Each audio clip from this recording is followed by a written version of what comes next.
Taarifa hii iliwezesha kupatikana kwa fedha ambazo ni makusanyo ya halmashauri ya wilaya ya Songea.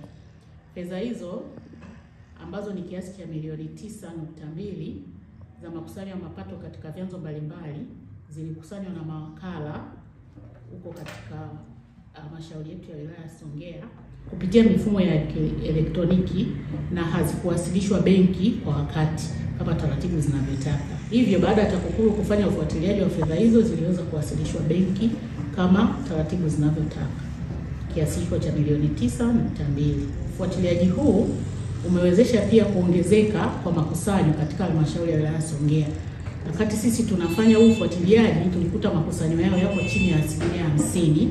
Hivyo sisi baada ya kufuatilia na kufanya interview sasa wameweza kufikia 102.6 ya makusanyo ambayo yanatumia mifumo hii ya kielektroniki. Katika hatua nyingine tumetoa ushauri wa kurekebisha mapungufu kwenye miradi mitatu ambayo tuliifuatilia tukakuta ina mapungufu.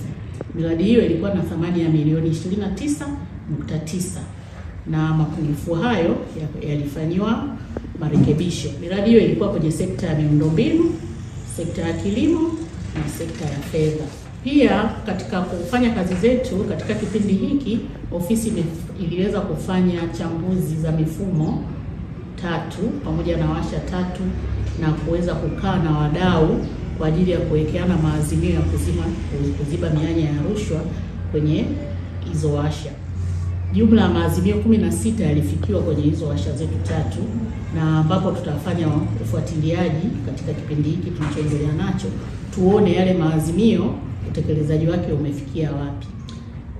Pamoja na hayo tuna utekelezaji wa programu ya TAKUKURU Rafiki. Utekelezaji wa programu hii umefanyika katika kata 12 katika kipindi hiki cha robo iliyopita, ambapo jumla ya kero 118 ziliibuliwa.